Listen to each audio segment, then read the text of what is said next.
Dit is Sylvan van Beek. De Friese poort in Snits is al zijn tredde squallen. Hij wil graag zijn horecaopleiding aanmaken, maar op een vorige was ging het net goed. Sylvan is nog maar correct in Snits en vindt dat het daar oors om tak zit. Ja, je wordt niet gek aangekeken of zo als je een nieuwe bent of wat dan ook. Het is meer, je kan vooral gewoon, iedereen is open naar elkaar. Ze vormen geen groepjes en zo. Verschillende leraren hebben al tegen mij gezegd van als er iets is, je kan altijd naar me toe komen. En dat hoor ik niet vaak bij een leraar.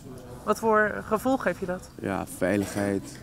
Ja, een beetje vertrouwen ook in de school, zeg maar. In Zuidwest-Friesland stappen net een soort leerlingen in de schoolbankjes. Een paar cijfers. 1,3% van de bij maakt de opleiding net oud. In Rijnmond is dat begelijks 3%. Het ministerie van Onderwijs stimuleert scholen zelfs om naar Friesland te komen om te zien hoe ze het hier aanpakken. Op de Friese poort is Martin Jager verantwoordelijk voor de schoolverlitters.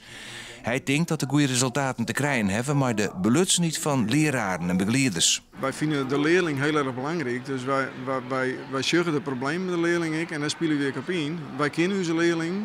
En op het moment dat wij zorgen dat er problemen binnen, dan geven we machinaal aan de slag om het toch voor te krijgen dat die leerling zich hier goed voelt en een diploma krijgen. Op het gemeentehuis in Snits binnen de afspraken om het al uitvallers nog verder omleeg te krijgen, je wordt vernijd. Het Aaronier houden 170 bijen op met haar opleiding. Dat moet er nog minder worden. Ambtenaren en squalen werken een soort gear en wil dat terugzetten. Dat we elkaar zo goed weten te vinden en elkaar heel goed kennen en precies weten hoe zo'n vroegtijdig schoolverlater in elkaar zit en wat hij misschien leuk vindt in het leven. Dat is de succes om diegene weer op de juiste opleiding te krijgen en een diploma te laten behalen. En Sylvan, hij heeft nog een jaar om zijn horecaopleiding in Snits uit te maken.